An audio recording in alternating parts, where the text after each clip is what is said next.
स्वागत है दोस्तों। आज के मुख्य समाचार में आज देश और दुनिया से कई अहम और बड़ी खबर आ रही है। बात करेंगे हर खबर पर विस्तार से। क्या ममता बनर्जी संभालेंगी इंडिया गठबंधन की कमान? शरद पवार का आया चौंकाने वाला बयान। मोहन भागवत पर किसान नेता राकेश टिकैत का बड़ा हमला। संभल हिंसा पर बोले, सरकार तो मस्जिद मंदिर तलाश रही है। महाराष्ट्र में सरकार बनाने के लिए बीजेपी के गेम प्लान ने क्या बढ़ा दी है नीतीश कुमार की टेंशन। ओवैसी की पार्टी भी लड़ेगी दिल्ली विधानसभा चुनाव। केजरीवाल को बताया आरएसएस का छोटा रिचार्ज। तो चलिए देख लेते आज की पहली बड़ी खबर। क्या ममता बनर्जी संभालेंगी इंडिया गठबंधन की कमान? शरद पवार का आया चौंकाने वाला बयान। दरअसल दोस्तों, हरियाणा के बाद महाराष्ट्र विधानसभा चुनाव में विपक्षी इंडिया गठबंधन बुरी तरह से हार कर चारों खाने चित हो गया। बता दें कि इस हार के बाद इंडिया गठबंधन की सहयोगी पार्टियों में फूट पड़ गई है। वहीं अब सबके बीच पश्चिम बंगाल की मुख्यमंत्री और तृणमूल कांग्रेस प्रमुख ममता बनर्जी ने विपक्ष इंडिया गठबंधन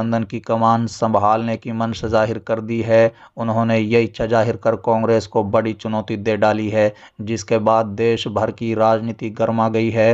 विपक्ष इंडिया गठबंधन का नेतृत्व ममता बनर्जी के हाथों में सौंपे जाने पर एनसीपी प्रमुख शरद पवार की चौंकाने वाली प्रतिक्रिया आई है।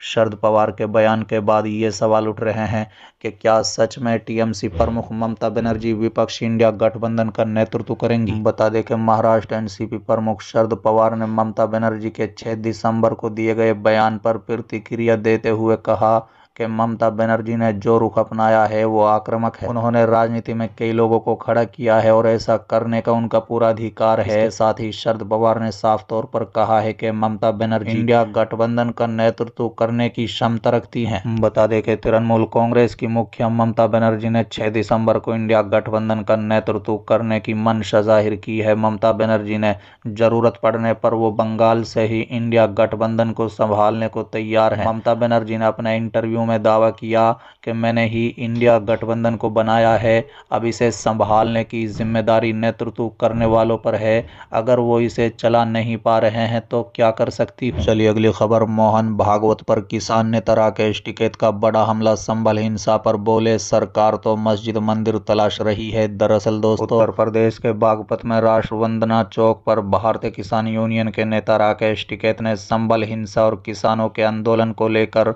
पत्रकारों से बातचीत की। उन्होंने कहा है कि किसानों को बॉर्डर पर रोकना दुर्भाग्यपूर्ण है। संभल हिंसा को लेकर टिकैत बोले कि सरकार मंदिर मस्जिद तलाशने का काम कर रही है। सरकार अपना एजेंडा सेट कर चुकी है। राहुल गांधी के संभल दौरे पर राकेश टिकैत चुप्पी साध गए और बोले कि वो उनका काम होगा। कहा कि शिक्षकों की मांग के लिए उन्हें भाकियू से जोड़ा जाएगा, उनकी आवाज को संगठन के जरिए बुलंद किया जाएगा। पत्रकारों से बात करते हुए उन्होंने मोहन भागवत पर बड़ा हमला बोला।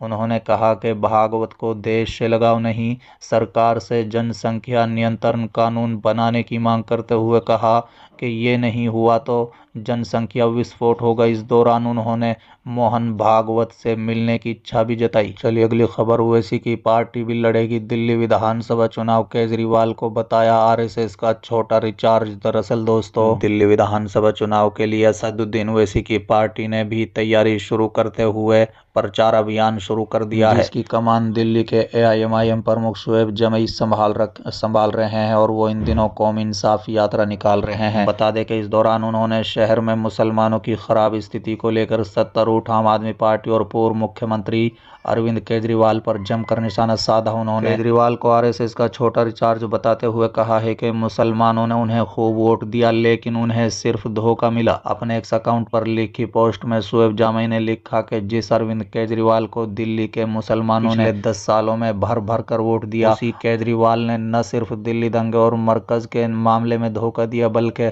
मुस्लिम बहुल क्षेत्र में कोई भी तरक्की का काम नहीं होने दिया। आरएसएस के छोटे रिचार्ज से और क्या उम्मीद करें। बता दें कि इस पोस्ट के साथ ही जामई ने अपना एक वीडियो भी शेयर किया, जिसमें वो कह रहे थे, सालों से केजरीवाल को वोट दे रहे हैं, उसका ये सिला मिला, इसलिए हम ये कहते थे कि केजरीवाल किसी का नहीं हो सकता है, इसमें संघ के लोग घुसे हैं, आरएसएस के लोग घुसे हैं और उन्होंने दिल्ली के मुसलमानों को बर्बाद और तबाह कर दिया है। न सिर्फ मरकज़ के मामले में, न सिर्फ दंगे के मामले में उन्होंने धोखा दिया, बल्कि विकास के भी। जब बात आएगी तो मुसलमानों की बस्तियों को उठाकर देख लीजिए, जहां जहां केजरीवाल के विधायक हैं वो बस्तियां बैकवर्ड लेवल पर आ गई हैं। उन बस्तियों की हालत ऐसी है कि चलना मुश्किल हो रहा है। लिहाजा मजलिस ने ये ठान लिया है कि दिल्ली को एक नया ऑप्शन दिया जाए और दिल्ली की जो आवाम है वो मजलिस के साथ खड़ी रहे।